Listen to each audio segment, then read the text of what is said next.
This is another game of Miaoyi. She's playing against the Russian Grandmaster Alexander Motylev.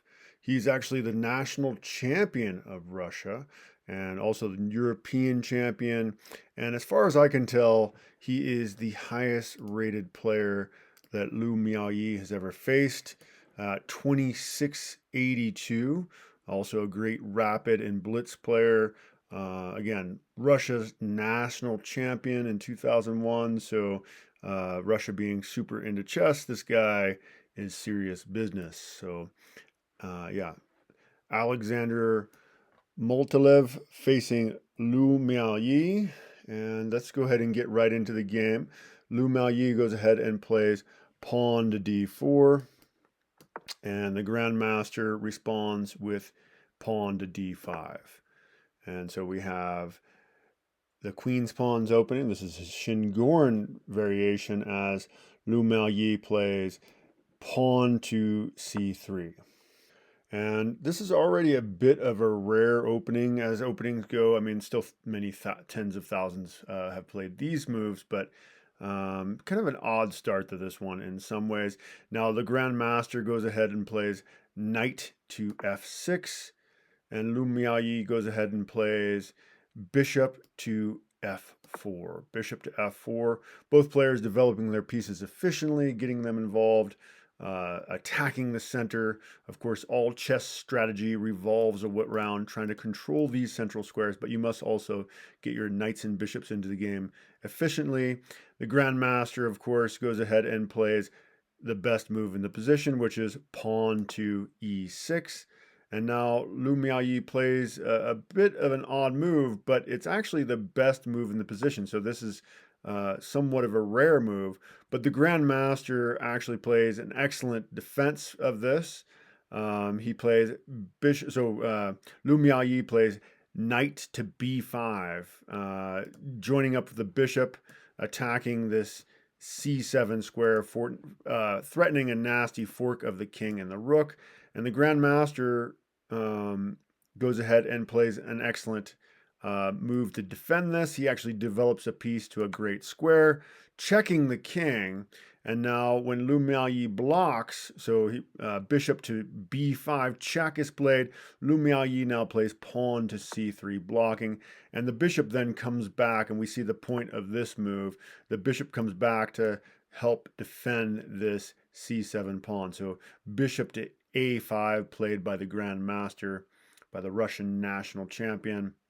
And now Lu Miaoyi plays pawn to e3. Kind of looking after an undefended piece. You always be wary of loose pieces, and this nicely defends, but also defends this undefended piece at the same time, giving some scope to the possibilities of that light square bishop as well. And now the Russian national champion goes ahead and castles, getting his king safe, as we almost always see in higher level play. Got to get that king safe.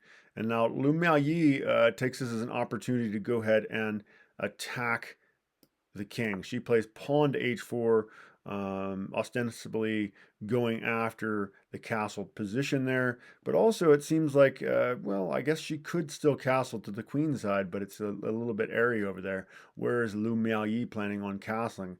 Not real sure.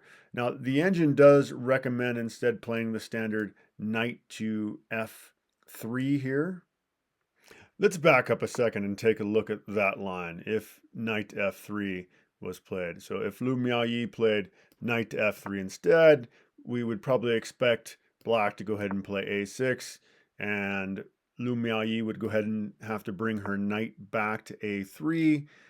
Black could play, the strongest move for black would be pawn to c6, and now white should bring their bishop to e2, and then black should bring their bishop back to c7, attacking the bishop there on f4, and white should go ahead and castle in this position, and then black could play pawn to b6. Again, this wasn't played in the position. This was just suggested by Stockfish, by the engine, and then white should go ahead and centralize their rook, and this position should be superior, should be a safer position for white, the king being castled, but that's not what Lu Miaoyi played. So let's just go ahead and go back to the actual position that was played. Pawn to h4. So pawn to h4 played by Lu Miaoyi. And now the grandmaster goes ahead and attacks the knight with pawn to a6. As we saw in the other variation, Lu Miaoyi forced to bring her knight back to a3. And now the grandmaster can play pawn to c5 and does. This is the actual game. He plays pawn to c5. And Lu Miaoyi plays d captures on c5. And the best move for the grandmaster then is knight to c6, and that's exactly what he plays here. And Lu Miaoyi also finds the best move, developing her knight to that fantastic f3 square. And now the national champion plays, black plays knight to e4, definitely a solid move in position. Also a good move would be just centralizing the rook, but this is great too. And Lu Miaoyi plays bishop to d3, attacking the newly placed knight. And now the grandmaster actually makes a blunder here and plays knight captures on c5. So this is a mistake, and we'll go ahead and take a quick look at what should have been best. The best move should have been knight captures c3 instead. So the grandmaster instead should play knight captures c3. Knight captures c3 check. White would need to play pawn captures on c3. And then kind of a Zwitzenzug here, throwing in an extra move. You expect bishop captures here, but actually best move for black would be to play pawn to e5 here. And after bishop captures, then knight capture. So bishop captures on e5, knight captures on e5, knight captures on e5 for white once again. And now we play bishop captures c3 check, attacking the king. So a huge fork here, the rook and the knight all at the same time. White would be forced to move their king to f1, or well, move the king over. f1 is the best square. And now the bishop can take the knight for free, which that's 3 points versus taking the rook and then losing the bishop, which would just be a 2-point advantage. And black is better here. Black is up a bit of material, and this would be a better position than the one that Lu Miaoyi ends up with. But we'll go back to that original position now. So yeah, so this is a blunder as far as Stockfish is concerned. This is not the best move. As we saw, should have captured here on c3, but not what happened on the board. So we will just continue with the actual game. Now Lu Miaoyi finds the brilliant move, bishop captures on h7 check, and king captures back, king captures h7, and now we have knight to g5 check. The king comes to g6, and this is looking pretty scary for the grandmaster, his king being exposed here. Lu Miaoyi now plays queen to b1, and this is not the best move. Lu Miaoyi should have played pawn to h4 instead. Let's actually take a look at that variation. So yeah, Lu Miaoyi does play queen to b1, but we'll come back to that. What would happen if instead, so yeah, if Lu Miaoyi would have played instead pawn to h4, then she could actually just win the exchange here. So this is really the only reason this was the better move. So you'd have pawn to h4, king forced to f6, and now knight to h7 check, just simply winning the exchange. After king e7, knight captures the rook, and you're trading a 3-point piece for a 5-point piece. So it's just simply winning in that respect. So that's why that would have been a better move rather than what Lu Miaoyi played. But let's go back to what Lu Miaoyi played in the game. Lu Miaoyi played queen to b1 check, and this does fail to take advantage of possibilities. So a blunder on Lu Miaoyi's behalf, and now the Grandmaster just simply blocks with pawn to f5.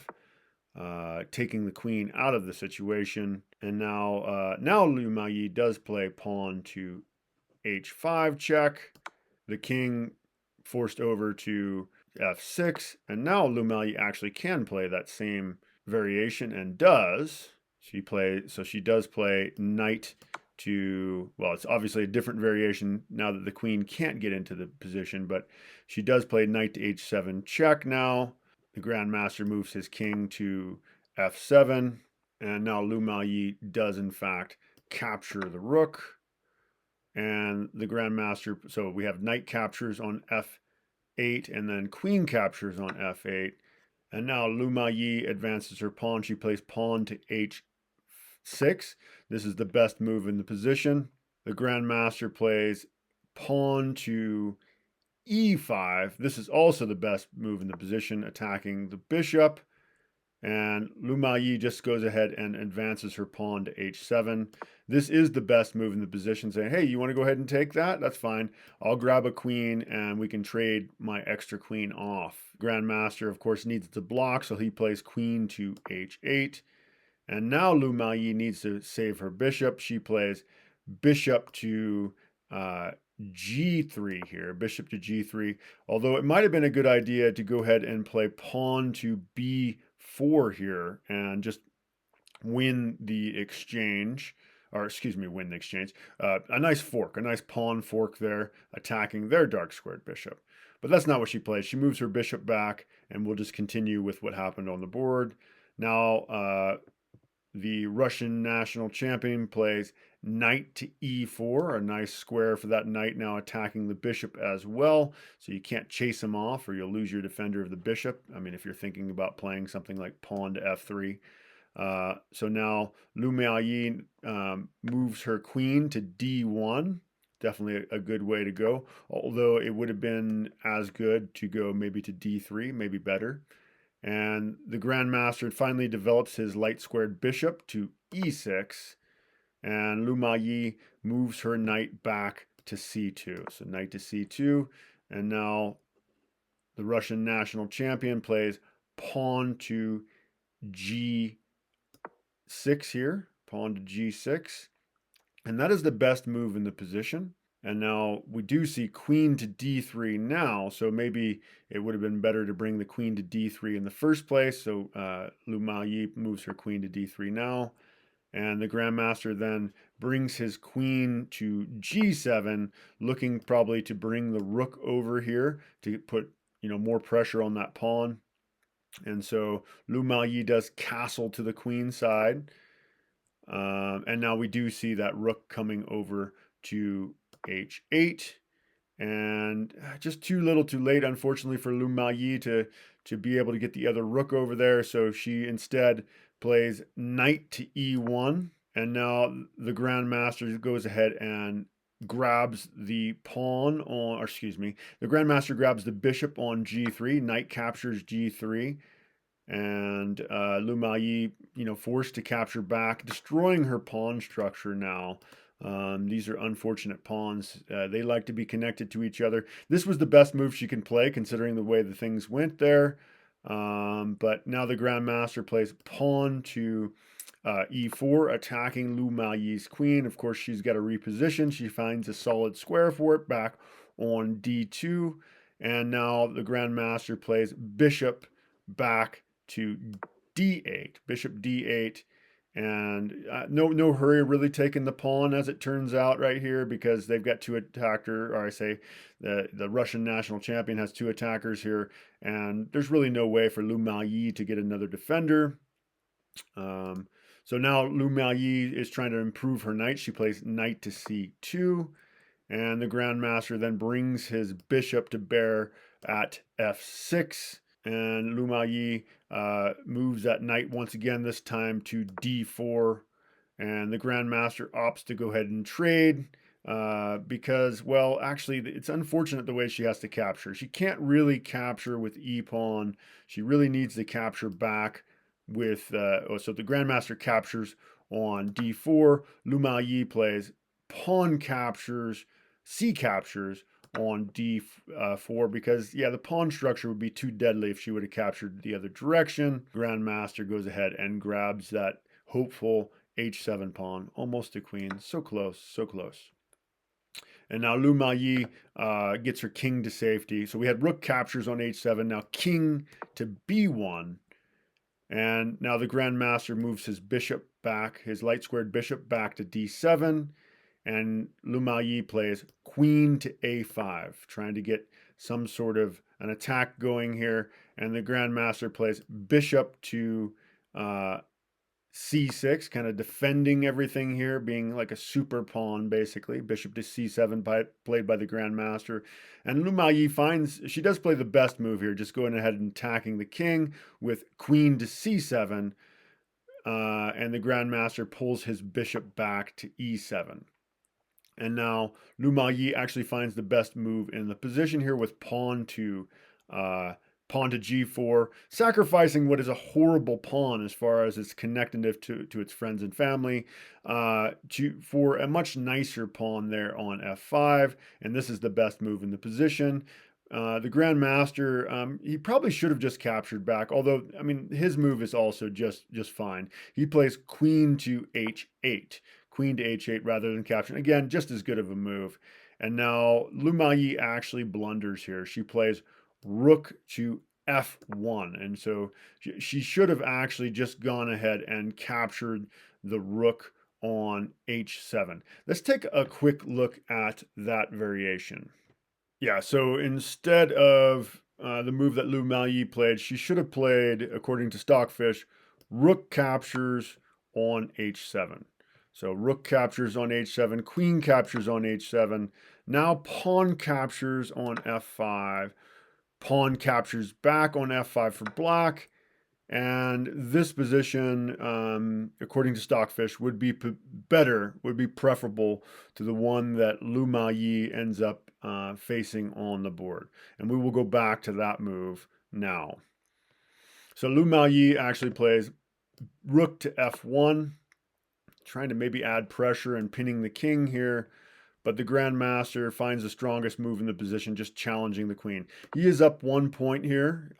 He's got an extra pawn. So, well, actually, no, well, he's up a point. Lu Maoyi got his rook, but he's got 4 pieces. He's got all 4 minor pieces plus 2 pawns. Lu Maoyi just has 3 pieces. She's taken 2 of his knights, the rook, and 2 pawns. So the Grandmaster is up by a point. So queen trade should be better for him. Lu Maoyi doesn't want to trade here, so she plays queen back to g3. This is the best move for white. And now the Grandmaster finds the best move as well, plays bishop to d6, attacking the queen once again, forcing Lu Maoyi to move her queen back to f2. And now the Grandmaster plays queen to h4. And Lu Maoyi just goes ahead and she actually plays the best move in the position. G takes on f5. And now the Grandmaster plays queen takes queen. So queen captures on f2. We have pawn captures g6 on check, so with check. So kind of an intermezzo or an intermediate move. Definitely the strongest move to play. Checking the king now and forcing the Grandmaster to capture back with this king or lose his rook. And now she goes ahead and captures the queen on f2. Definitely the best way to play that. But now the Grandmaster plays, so rook captures f2, and then black plays bishop to b5, and Lu Maoyi plays pawn to g4. So we're into an endgame here, 2 rooks versus 2 bishops and a rook. And what is it? Looks like Lu Maoyi actually has an extra pawn as well. So we have pawn to g4 by Lu Maoyi. And now the Grandmaster brings his bishop back to d7, putting immediate pressure on that pawn. and so Lu Maoyi needs to defend, so she plays rook to g1, and now the Grandmaster finds the strongest move in the position, going after the e3 pawn with rook to h3, and Lu Maoyi, instead of defending the pawn, she plays rook g to f1, so doubling her rooks on the f file, and the Grandmaster plays bishop to e7. And now Lu Maoyi plays rook to rook to c1, looking to maybe skewer these bishops here, and the Grandmaster will have none of that. He finds the best move in the position, bishop to g5, attacking that pawn, so countering a threat with another threat, so saving himself, and then creating pressure for Lu Maoyi. Lu Maoyi opts to play rook to f8, although rook to c7 also would have been a great move in the position. Either move is really just as good. And now the Grandmaster goes ahead and grabs the pawn, so getting his 1 point advantage back once again. So bishop captures on e3, and now Lu Maoyi plays rook c to f1, so doubling the rooks once again on the f file. But the Grandmaster goes ahead and just captures the d pawn now. So now he's up 2 pawns. And Lu Maoyi plays rook to g8 check. This is the best move in the position. But the Grandmaster also finds the best move in the position, bishop to g7. And now we have pawn to g5 by Lu Maoyi. Can't really capture that pawn or you lose your bishop. So the bishop or the king is busy defending the bishop. And now Lu Maoyi, or excuse me, the Russian champion plays bishop to b5, attacking the rook there on f1, so Lu Maoyi has to reposition, and she opts to go to c1. She plays rook c1, equally maybe rook to d1, attacking the pawn would have been good. But yeah, this move is fine. And now the Grandmaster plays bishop to d3 check, kind of driving the king out of the position. So we're in an endgame situation, although Lu Maoyi having 2 rooks, this is a bit dangerous for kings to be running around too much. But as you get into the endgame, you want to activate your king, and this is shoving Lu Maoyi's king way out of the game. So if there's some trades, he's going to be way out of the action, which could be a problem.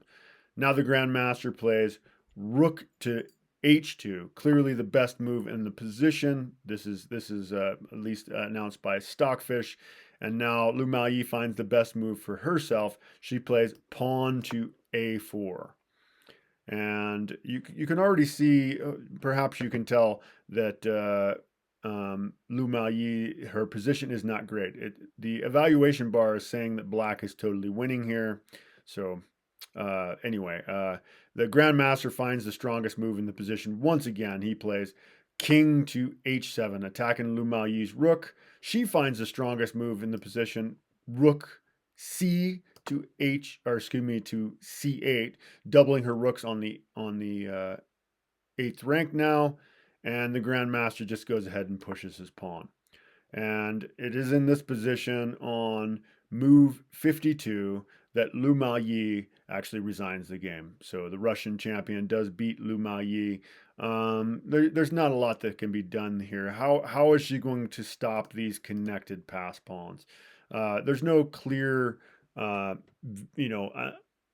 path to victory here. It's just the fact that the Grandmaster has a huge advantage. These, again, connected pass pawns, those are extremely powerful. And with a couple of bishops and a rook to help defend them and escort them down the board, White just doesn't have enough firepower. Lu Maoyi does not have enough firepower to beat this national champion, the Russian national champion and Grandmaster, highest rated player that Lu Maoyi has ever faced, does beat her in this game. So yeah, we all lose games, and that part of getting better at chess is embracing these lost games, digging into them and trying to figure out what we did right, what we did wrong, and hopefully we can remember those lessons and bring them into the next game. And yeah, play a better game in the future. Anyway, please like and subscribe. I will be sharing more of Lou Miaoyi's games. I will be doing other game reviews. Let me know if there's anybody's games I should be looking into. Maybe Hans Moke Niemann, the most scandalous chess player, the American. But yeah, I will be covering Ding Loren's games and Jan Nepomniachtchi, as they are the up and coming world champions. And I do tactics and other aspects of the game. So if that's the kind of stuff you're into, please like and subscribe. Thank you for joining me. Take care. Bye-bye.